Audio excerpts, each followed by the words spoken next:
bienvenue dans l'émission Parole de Femmes. Nous sommes avec le pasteur Joël Spinks depuis le début de la semaine. Ça va, pasteur Joël? Ça va. Et toi, Annabelle, ça va? Ça va très bien, Dieu merci te donne la beaucoup. grâce. Est-ce que hier, c'était un test, une épreuve pour toi? Une grande épreuve dans ma vie. Ok, tu en es sorti victorieux? Oui, je crois. Oui, je crois. Quelque peu affaibli, mais ça va aller. Ouais, On était quasiment dans la persécution. Pratiquement. Pratiquement. Ah bah c'est super, on est vraiment heureux que tu aies survécu. Il reste encore 3 jours en comptant celui-ci, Wow. donc ça va aller. Bon courage, tiens bon, tiens ferme. Donc nous avons encore pasteur Joël sur le plateau tout au long de la semaine et on va continuer de parler de notre autorité en tant que croyant et en tant que croyante. Hier, on a vu les différents types d'épreuves et aujourd'hui, on va vraiment parler de la bonté de Dieu parce que je pense que pour comprendre réellement notre autorité et pour accepter notre autorité, on doit comprendre la bonté de Dieu. Et si on n'a pas cette révélation, cette connaissance de la bonté de Dieu, on aura une révélation proportionnelle finalement de notre autorité. Et hier, on a pas mal parlé déjà du fait que ce n'était pas Dieu qui était l'auteur du mal. Et j'aimerais qu'on reparle entre autres de la maladie, parce que c'est vraiment quelque chose qui est très ancré dans beaucoup de mentalités. Dieu utilise la maladie pour me corriger. Dieu utilise la maladie pour m'enseigner quelque chose. Et est-ce que, encore une fois, pasteur Joël, homme biblique que tu es, est-ce que c'est biblique? Non, c'est pas du tout biblique, parce que comme on a déjà mentionné hier, en fait, c'est que le Seigneur Jésus, lorsqu'il est venu pour détruire les œuvres du diable. Et nous comprenons que la maladie aujourd'hui, c'est le résultat du péché. Donc, Jésus ne veut pas qu'on soit malade, ne veut pas nous éprouver par la maladie, ne veut pas nous corriger par la maladie. En fait, la parole de Dieu nous dit que c'est la parole, les Saintes Écritures qui sont là pour nous corriger. Donc, c'est pas la maladie, ce n'est pas un cancer qui est là, que Dieu nous envoie pour nous corriger, mais c'est sa parole. Et aussi avec l'illumination du Saint-Esprit qui nous révèle cette parole. C'est comme ça qu'on peut apprendre et grandir. Bon, il y a des gens qui vont dire, oui, mais moi, j'étais à l'hôpital et puis Dieu m'a parlé et puis j'ai pu comprendre que ma situation, peut-être, c'était reliée à telle ou telle chose. Et oui, Dieu peut utiliser une situation négative, une maladie, une persécution. Dieu peut se servir des choses qui viennent du royaume des ténèbres et les transformer pour notre bien, parce que notre Dieu est bon. Il veut notre bien. Mais tout comme moi et Mathilde et moi, on ne veut pas rendre nos filles malades. Lorsque nos filles sont désobéissantes, par exemple, c'est très rare, hein, quand même, mais on peut leur dire, tout simplement, on va s'exprimer, on va leur dire, c'est pas ça qu'on veut. Et puis, jamais qu'on va avoir l'idée de dire, bon, on va aller chercher une aiguille et puis on va leur faire du mal. Si nous, en tant que parents humains, on veut le bien pour nos filles, bien notre Père éternel, notre Père céleste est encore supérieur à nous. Et imaginez si on faisait du mal à nos filles. Et je pense que les gens appelleraient les autorités de la province disant ces parents, c'est des parents abuseurs ou abusifs, mais finalement, bon, ils ne le feraient pas. Les gens ne feraient pas cela parce qu'ils savent très bien, par exemple, concernant Dieu, que notre Dieu est vraiment toujours supérieur aux êtres humains. Et puis, si nous, en tant qu'êtres humains, on ne le ferait pas, pourquoi on pourrait accuser ou pourquoi voudrions-nous accuser notre Dieu et dénigrer aussi sa réputation? Moi, je trouve que c'est une chose qu'on voit souvent dans le corps de Christ, quand les gens attribuent les œuvres de Satan à Dieu. Exactement. Je crois que c'est vraiment insultant, c'est attristant pour Dieu. Et nous, on doit être renouvelés dans notre mentalité et comprendre, comme on a déjà établi, ce qui vient nous voler, nous égorger et nous détruire viennent du royaume des ténèbres. C'est le voleur qui vient faire ces choses-là. Mais Jésus est venu pour nous donner la vie et la vie en abondance. Donc, la vie de Dieu, la paix, la joie, la guérison, la santé divine, toutes ces choses-là nous viennent du Seigneur. Et je veux juste dire une chose parce que, comme tu as mentionné hier, Annabelle, c'était super que tu le dises. Des fois, il y a des gens qui prétendent ou qui disent « Ah bien, les gens dans un certain camp prêchent simplement la victoire, donc on n'a jamais d'épreuve, donc ce n'est pas la vérité, faites attention à l'évangile bonbon. » Et puis peut-être il y a des gens qui prêchent cet évangile de, comme on dirait, de bonbons. Mais pour nous, en tout cas, moi, je n'ai jamais prêché qu'on n'avait pas d'épreuves dans la vie. Au contraire, on peut avoir plus d'épreuves quand nous sommes enfants de Dieu parce que nous sommes dans le camp de Dieu. Donc, le diable veut nous empêcher de progresser. Ceci dit, comme on a dit hier, nous sommes plus que vainqueurs. Donc, c'est ça qu'on doit comprendre. Nous avons des épreuves et certaines épreuves. Je veux juste mentionner ceci parce que souvent, les gens vont dire « Dieu m'éprouve par telle ou telle chose ou Dieu permet ceci ou cela. » Dieu permet une forme d'épreuve et c'est la persécution. Ça, c'est une chose. Dieu préfère qu'on soit persécuté pour le nom de Christ qu'on abandonne notre foi et qu'on dise non, je ne veux pas servir Dieu et puis finalement, j'accepte de renier Christ. Donc, c'est préférable pour le Seigneur si on reçoit de la persécution, comme quand j'avais 5 ans. Je me souviens quand j'ai commencé à aller à l'école, au tout début, j'ai réalisé que être chrétien avait un certain coût. Les enfants se prosternaient devant moi dans les corridors à l'école, disant « Alléluia, Alléluia ». Ils se moquaient, mais j'ai dû souffrir à un certain niveau. Quand on est jeune, on n'aime pas ça, se faire moquer à l'école, mais j'ai accepté de souffrir pour Christ.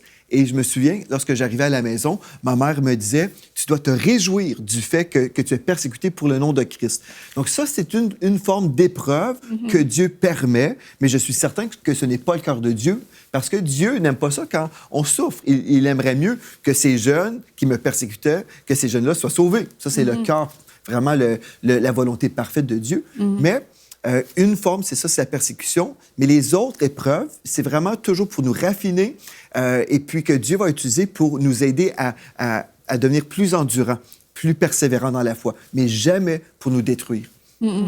Et même dans la persécution, on perçoit le cœur d'amour de Dieu si on réfléchit plus loin que bon, je souffre, mais comme tu l'as dit, mieux vaut souffrir pour Christ plutôt que de vivre une vie en paix sans Christ. Amen. Et c'est pour ça qu'il avait même dit à Paul, ma grâce te suffit, parce que c'est préférable, oui, de vivre et de supporter quelques injustices et quelques, voire beaucoup de persécutions, plutôt que de renier Christ, parce que une vie sans Christ, c'est une vie qui ne vaut pas la peine d'être vécue. Et même là, Dieu manifeste sa bonté. Et au cours de notre vie, je pense que Dieu a manifesté sa bonté dans nos vies. Et hier, tu as parlé de la maladie, Mathilde. Tu as dit que c'était la grande épreuve de ta vie. Mais puisque tu avais été exposée à la vérité de la parole de Dieu, tout de suite, tu as su que c'était la volonté de Dieu de te guérir. Absolument. Et puis, en fait, j'avais 2 choix quand je me suis retrouvée face à ce diagnostic. Est-ce que je me tourne vers tout ce dont on parle? À ce moment-là, c'était la bibliothèque, c'était pas l'Internet. J'aurais pu aller à la bibliothèque et faire toutes sortes de recherches à propos de cette maladie qu'on venait de me donner le diagnostic. Ou bien je me tournais vers la parole de Dieu. J'avais 2 choix. Je pouvais prendre mon temps et m'affermir dans la parole ou prendre mon temps et, étudier la médecine. Et puis j'ai décidé que je choisissais la foi. Et j'avais compris à ce moment-là, je comprenais pas tout à propos de la guérison, mais je savais que Dieu était bon. Et que si je ne croyais pas Dieu pour sa guérison, eh bien, c'est comme si je disais que l'œuvre de la croix, l'œuvre de Jésus-Christ, comme tu as parlé hier, Aurélie, c'est comme si je disais à Dieu, ce n'était pas suffisant. Parce que Jésus-Christ est venu me racheter de toute la malédiction et par ses meurtrissures, j'ai été guérie. Et si on revient vraiment à la guérison, c'est que Jésus a subi 39 coups. Et quand on étudie la médecine, c'est qu'il y a 39 souches d'où proviennent les maladies. Et quand j'avais appris ça en étudiant la guérison, il y a plusieurs années, j'avais été émerveillée. Dieu a pensé à tout. Dans sa bonté, Dieu a prévu pour tout.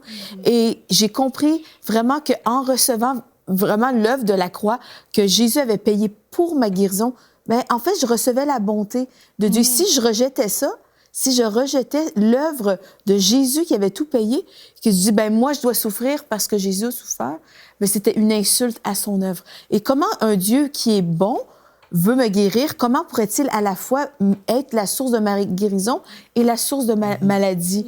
Donc, c'est vraiment une contradiction. Donc, il faut... La religion, des fois, complique les choses.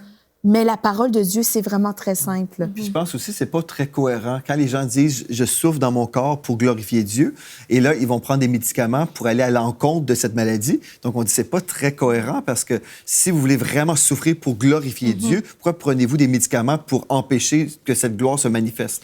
Donc, c'est vraiment un non-sens. Les gens, en fait, ne croient pas. Là. Au fin fond, ils ne croient pas vraiment. Ils s'imaginent, ils croient à une tradition. Et Jésus a dit même aux religieux à son époque, il a dit « vous annulez la parole de Dieu par votre tradition que vous avez établie. » Parce que dans le psaume 103, verset 3, il est écrit qu'il guérit toutes nos maladies. Mais plusieurs chrétiens ne croient pas ça aujourd'hui. Ils disent que Dieu est capable, mais est-ce qu'il veut vraiment?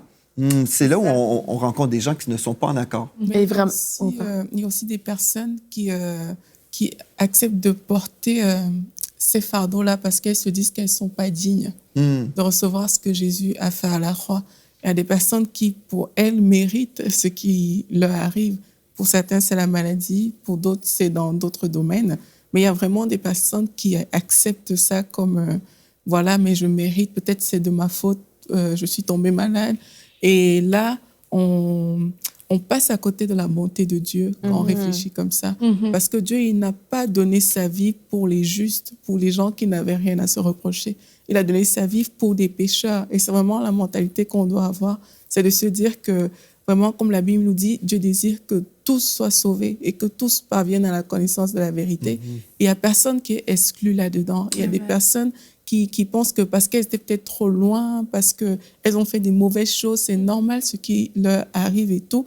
Mais la volonté de Dieu pour tous les hommes, c'est que tous soient sauvés. C'est que tous, qui que nous soyons, nous puissions dire, OK, aujourd'hui, j'accepte la grâce que Dieu m'a faite dans sa bonté et je marche dans cette grâce. Et si je suis malade, mais je suis guérie parce que Dieu l'a fait. Si j'ai tel problème, mais Dieu l'a résolu à la croix.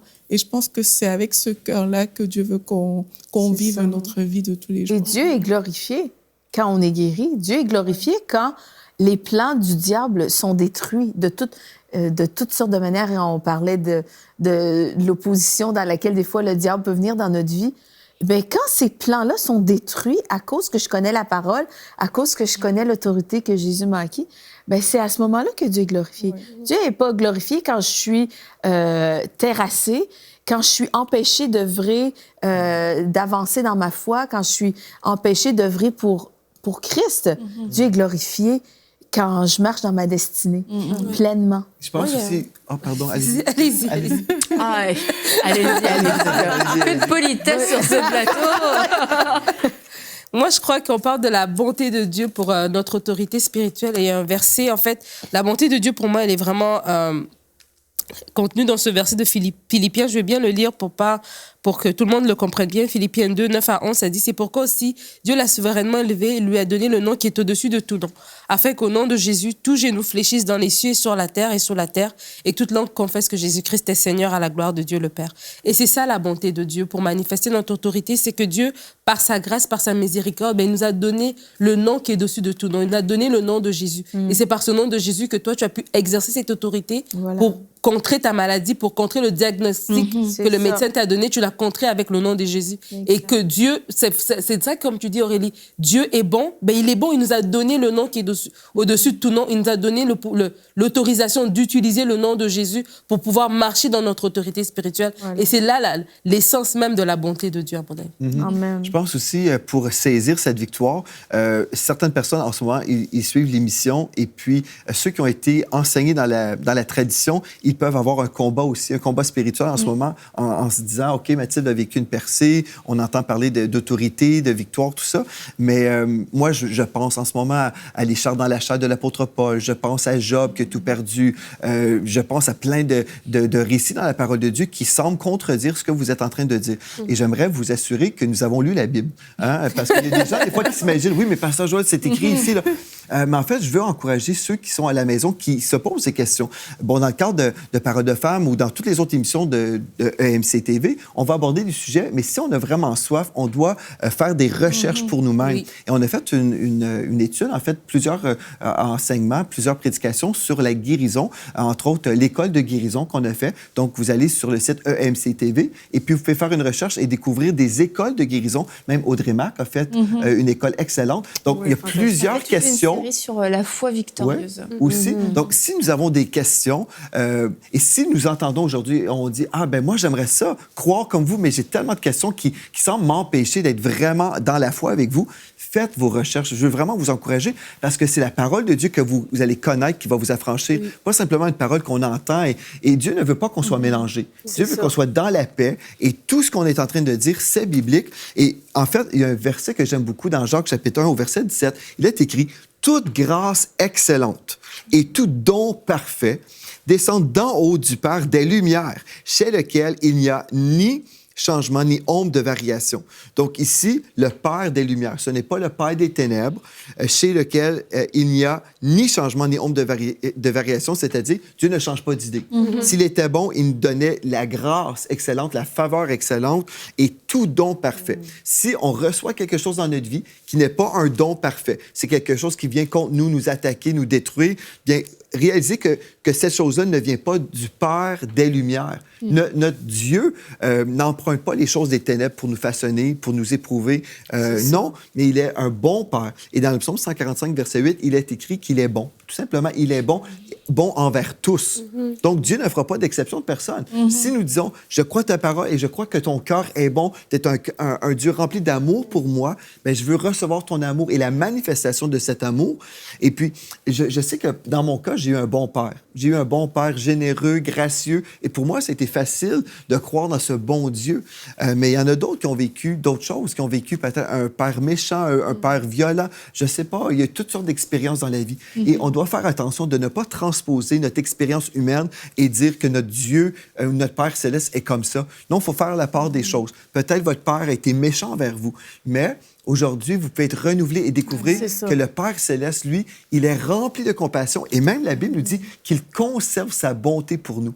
Ça veut dire que moi, j'ai déjà prêché comme ça à l'Église. J'ai dit, si vous avez du mal à comprendre, imaginez des boîtes de conserve et quand vous avez besoin de vivre l'amour de Dieu, allez chercher une boîte de conserve parce que Dieu conserve son amour pour vous. Et tu n'as pas mis ta boîte de conserve aujourd'hui.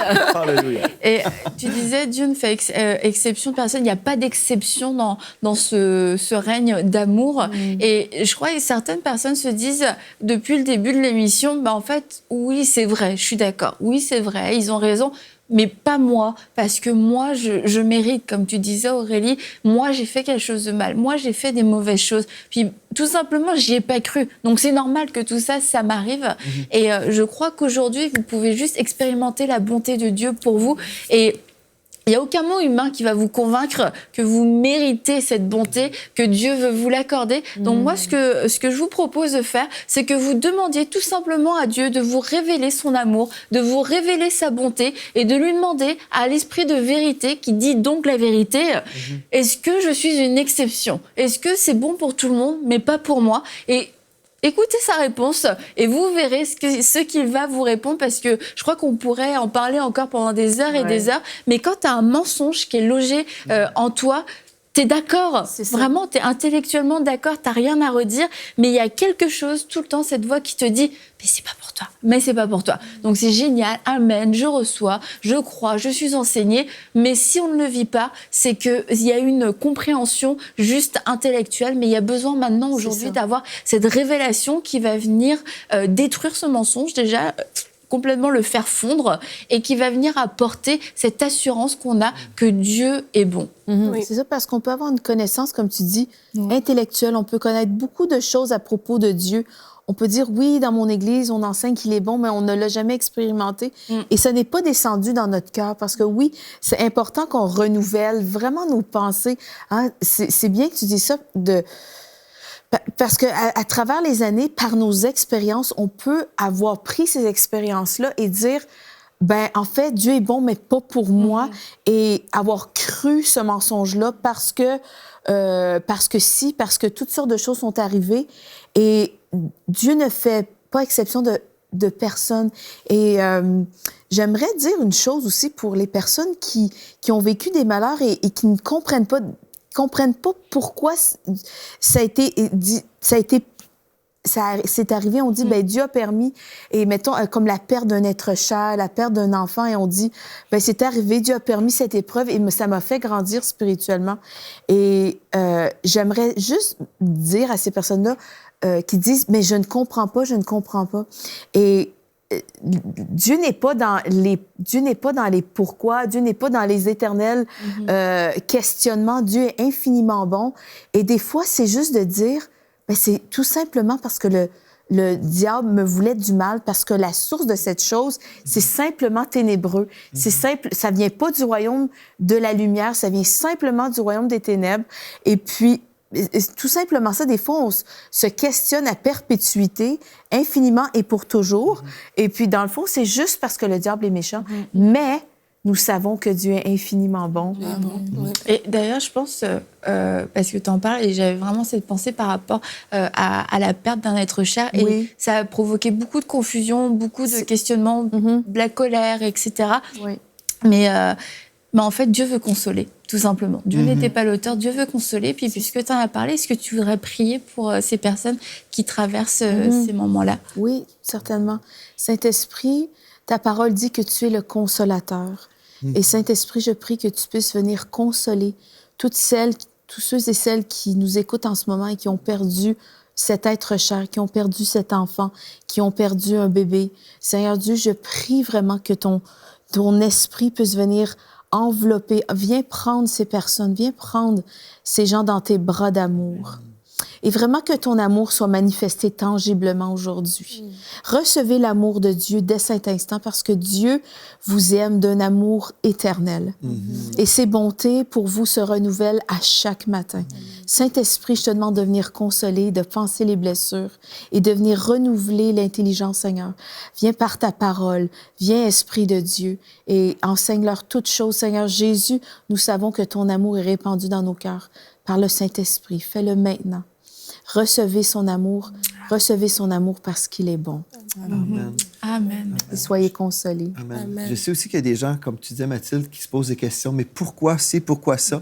Et puis, une fois, le diable est venu contre moi parce que je m'attendais de vivre une certaine victoire. Puis, cette journée-là, on avait vécu ce qui semblait être une défaite.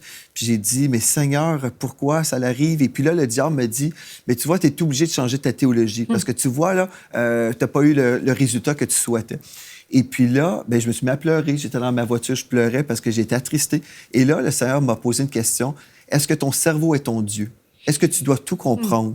Et puis j'ai dit non, mon cerveau n'est pas mon Dieu, je n'ai pas besoin de tout comprendre. Et puis je me suis simplement remis au Seigneur et j'ai dit, même si je ne comprends pas cette situation en ce moment, j'accepte de ne pas comprendre. Et quand ce sera ton temps, si c'est juste au ciel, bien, je pourrai comprendre. Et je refuse de baser ma foi sur des expériences. On peut être édifié par un témoignage d'une percée. Quelqu'un a vécu une percée, on dit, gloire à Dieu, si Dieu l'a fait pour une personne, il peut le faire pour moi. Mais si on ne voit pas un tel résultat, et puis là, notre foi est basée sur le résultat de nos voisins, de nos prochains, on peut être là et dire, finalement, je ne peux pas croire la parole parce que telle ou telle situation est là. Non, mais on ne considère pas, comme Abraham ne considérait pas son propre corps.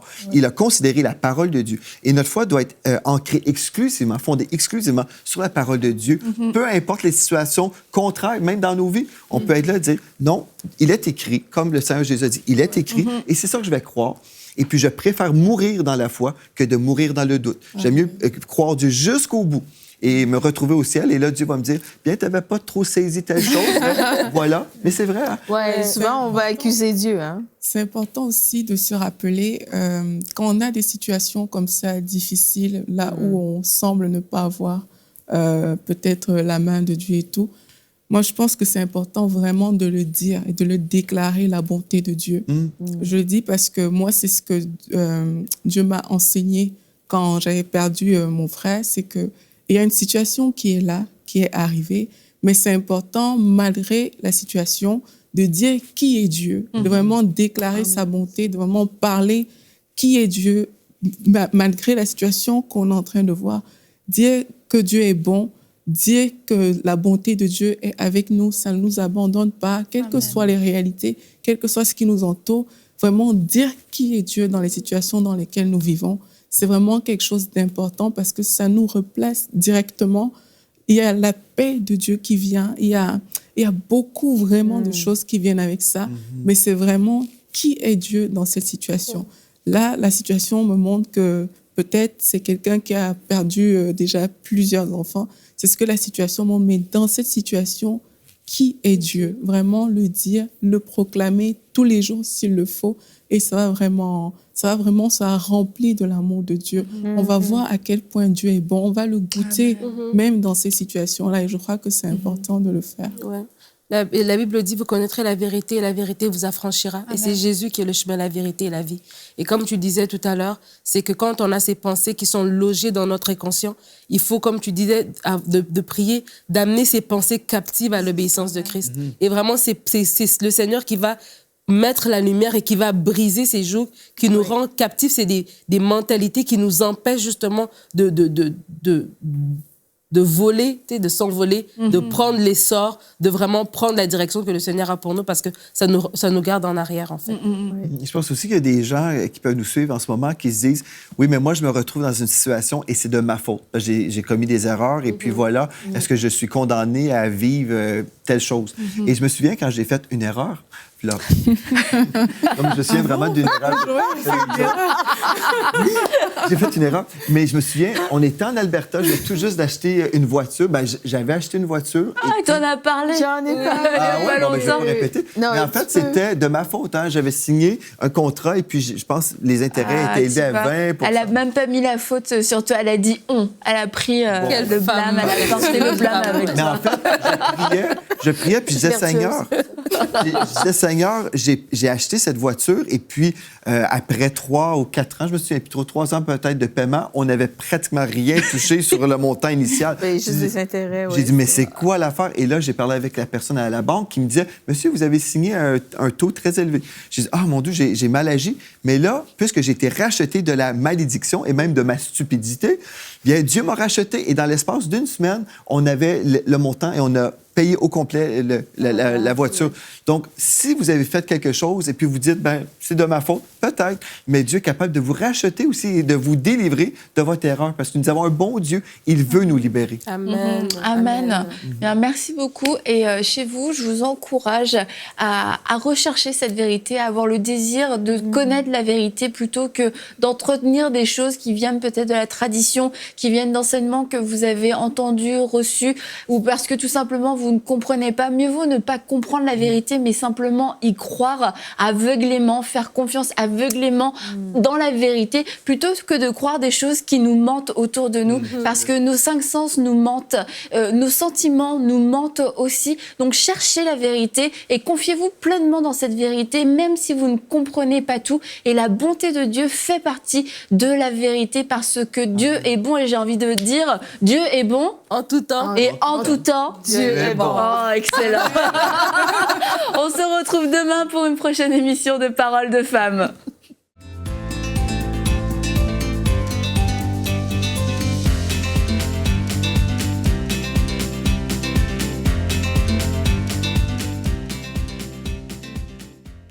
Et la bonne nouvelle, c'est qu'on a l'opportunité d'élargir la diffusion en Afrique et en France à travers les bouquets Canal+, la Freebox et le satellite Eutelsat. Cela nous permettra de toucher des millions de nouveaux téléspectateurs. Et pour que cela soit possible, nous avons besoin de 1500 visionnaires qui s'engagent à donner 1 000 € ou plus. Ensemble, nous allons relever ce défi. Vous pouvez faire votre don sur emcitv.com en une seule fois ou en plusieurs mensualités. Dès maintenant, donnons pour amener EMCI TV à une nouvelle dimension.